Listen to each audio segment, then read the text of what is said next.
This is second time మన హైదరాబాద్లో Roadies 2 వచ్చేసింది. రోడీస్ టీమ్ కెప్టెన్ లాగా చెప్పొచ్చు అండ్ కింగ్ ఆఫ్ రోడీస్ అని కూడా చెప్పొచ్చు. రఘు గారు మనతో ఉన్నారు. Hi sir. నమస్కారం సార్. హైదరాబాద్లో సెకండ్ టైం ఇంతమంది జనాలు ఇంతమంది క్రూ ఉన్నారు. సో ఓవరాల్గా మీరు సెలెక్ట్ చేసే వాళ్ళు ఎంతమంది ఉండొచ్చు? మేము మా సెలెక్షన్ ప్రాసెస్ కొంచెం డిఫరెంట్గా ఉంటుంది. అన్ని సిటీస్లో వెళ్ళి ఎంతమంది కలిసినా ఎంతమంది నచ్చుతారో వాళ్ళని మేము ఉంచుకుంటాం. కానీ ఫైనలీ అన్ని సిటీస్లో ఆడిషన్ ఖతం అయ్యాక మేము చూస్తాం ఓకే ఫైనల్ 13 ఎవరు ఉండాలి. మేము హైదరాబాద్ నుంచి 2 కావాలి 3 కావాలి అని అనుకోవట్లేదు. ఎంతమంది నచ్చినా మేము ఉంచుకుంటాం. దాని తర్వాత మేము డెఫినెట్లీ హైదరాబాద్ నుంచి గుడ్ నెంబర్ ఆఫ్ పీపుల్ ఉంటారు. ఇప్పుడు ప్రెజెంట్ హైదరాబాద్ యూత్ మీరు చూస్తున్నారు అండ్ ప్రీవియస్గా మీరు ఆల్రెడీ ఒకసారి సెలెక్షన్ చేశారు అండ్ ఆ టైంకి ఇప్పటికి డిఫరెన్స్ ఎలాంటి డిఫరెన్స్? కింద సార్ వచ్చినప్పుడు అది రోడీస్ 3, అప్పుడు రోడీస్ చాలా పాపులర్ కానీ కొంతమందిలోనే పాపులర్. చాలా ఇంత పెద్ద షో కాదు అప్పుడు.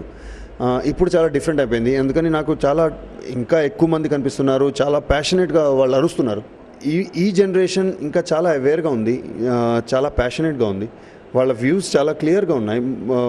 రోడీస్ 3లో వచ్చినప్పుడు అలా లేదు, నా జనరేషన్లో అలా లేదు, ఇప్పుడు ఉంది. అందుకని నేను ఐఎమ్ లుకింగ్ ఫార్వర్డ్ టు చాలా aware fun people in Hyderabad.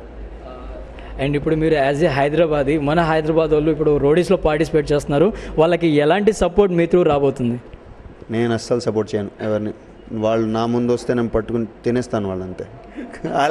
అలా అనుకుంటారు. అలా చెప్పడం నాకు ఇంపార్టెంట్, కానీ అలా ఏం కాదు. నేను సపోర్ట్ చేయడానికి నేను లేదు. నేను ఈ ప్లాట్ఫామ్ ఇచ్చాను. ఈ ప్లాట్ఫామ్లో మీరు మీ కాళ్ళ మీదే నుంచోవాలి. మీరు హెల్ప్ ఏమీ ఎక్స్పెక్ట్ చేయదు. లైఫ్లో మిమ్మల్ని ఎవరు హెల్ప్ చేయరు.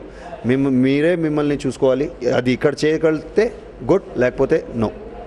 కమింగ్ టు హైదరాబాద్ పీపుల్, రన్ విజే అంటేనే ఫస్ట్ ఆఫ్ ఆల్ వాళ్ళు చాలామంది భయపడుతూ ఉంటారు.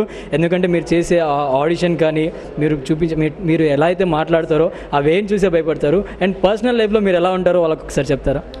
పర్సనల్ లైఫ్లో ఎలా అందరూ ఉంటారో అలాగే మేము కూడా ఉంటాం. అప్పుడప్పుడు కోపం వస్తుంది, అందరికీ వస్తుంది కదా. అప్పుడప్పుడు మేము నవ్వుతాం, అందరూ నవ్వుతారు.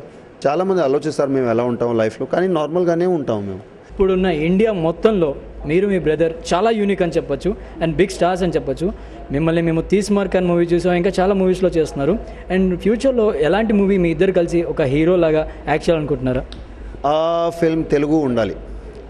తెలుగులో ఏదైనా మంచి సినిమా ఉంటే నేను రాజీవ్ డెఫినెట్గా ట్రై చేస్తాం. అండ్ ఏదో మంచి కాన్సెప్ట్ ఉంటే, మంచి రోల్ ఉంటే, మంచి స్టోరీ ఉంటే డెఫినెట్గా మేము హైదరాబాద్లో వచ్చి తెలుగు ఫిల్మ్ ఇండస్ట్రీలో పనిచేయడం మాకు నచ్చుతుంది చాలా. Thank you very much sir.